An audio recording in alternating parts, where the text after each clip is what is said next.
Monsieur le Premier ministre, chef du gouvernement camerounais, Joseph John Gouté, nous sommes en fin d'année et bientôt le président de la République, chef de l'État, son Excellence Paul Biya, va prononcer son discours de fin d'année.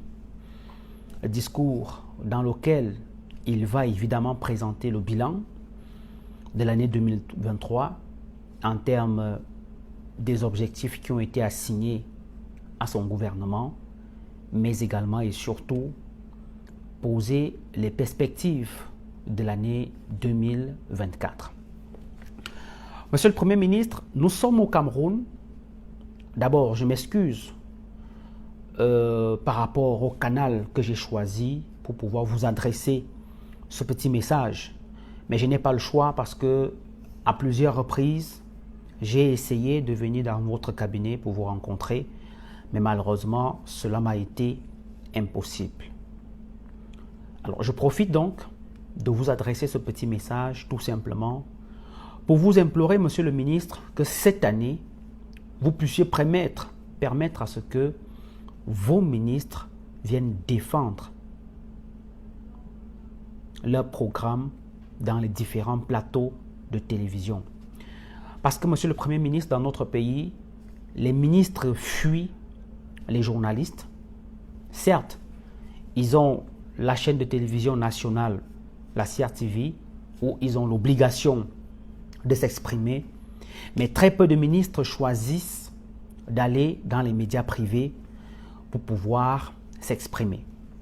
Il y a quelques années encore, chaque fin d'année, les médias privés avaient et attendaient la fin d'année pour pouvoir avoir quelques ministres sur leur plateau à la suite du discours du chef de l'État pour décrypter, analyser et commenter ce discours.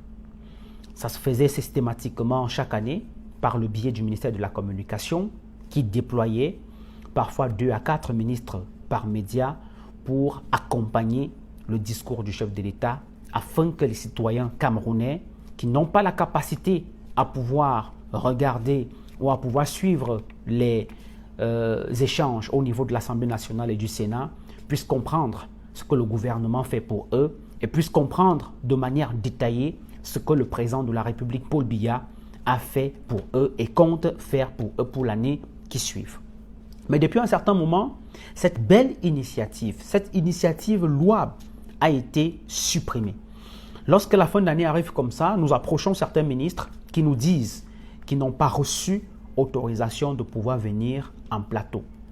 Alors, nous vous implorons, Monsieur le ministre, à renouer avec cette belle initiative qui permettait à ce qu'on puisse avoir ces chefs de département ministériel, ces collaborateurs du chef de l'État pour qu'ils puissent expliquer au détail près ce qu'ils ont fait pour améliorer les conditions de vie des populations. Monsieur le Premier ministre, depuis 2019, à travers votre impulsion et celle du chef de l'État, vous avez opté au sein de votre gouvernement ce qu'on appelle désormais le budget citoyen, qui est un budget axé essentiellement sur l'amélioration des conditions de vie des populations, mais un budget citoyen qui a mis un point d'orgue sur 3 points essentiels. La transparence, la performance et l'amélioration du service de l'État. Monsieur le Premier ministre, nous vous implorons à vous distinguer à travers la transparence. Et cette transparence voudrait que lorsque l'année s'écoule, que les membres du gouvernement puissent expliquer aux citoyens à travers les médias ce qu'ils ont fait. Monsieur le Premier ministre, par exemple, on ne sait pas quel est exactement le bilan de l'année budgétaire qui s'est achevée, 2023. On ne sait pas.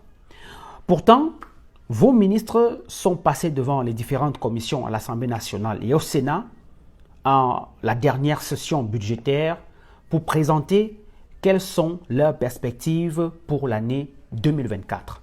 Mais les citoyens lambda auxquels ce budget est dédié n'a pas une idée précise sur ce à quoi le budget 2023 asservi. Il n'a pas une visibilité ni une lisibilité sur l'utilisation du budget de 2023. C'est pour cela qu'il était important que le gouvernement déploie à travers le discours du chef de l'État ses membres du gouvernement dans plusieurs médias à vocation publique ou privée pour pouvoir permettre à ce que ces membres du gouvernement expliquent aux citoyens ce qui a été concrètement fait. Pour que les citoyens à qui ce budget est destiné puissent donc avoir une idée précise sur ce à quoi le budget a servi. Mais depuis un certain moment, Monsieur le ministre, cette initiative a disparu.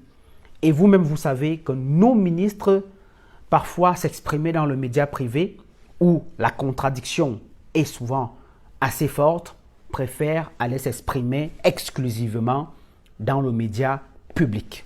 Monsieur le ministre, nous vous implorons pour que cette année, vous puissiez permettre à ce que cette initiative puisse reprendre pour qu'on puisse aussi avoir la possibilité d'interroger vos collaborateurs sur les politiques publiques qui ont été mises en place en direction des populations. Monsieur le Premier ministre, nous savons que vous êtes très ouvert, vous prêtez attention à tout ce qui se fait et nous osons croire que vous allez prendre en compte notre suggestion afin que cette année, on puisse avoir des personnes qui portent. Parce que voyez-vous, Monsieur le ministre, chaque année, depuis pratiquement 4 ans aujourd'hui, on est obligé de prendre des citoyens lambda qui parfois ne comprennent pas et ne peuvent pas expliquer, étayer avec des faits la politique du chef de l'État. Nous comptons sur vous et nous attendons évidemment votre signal. Merci.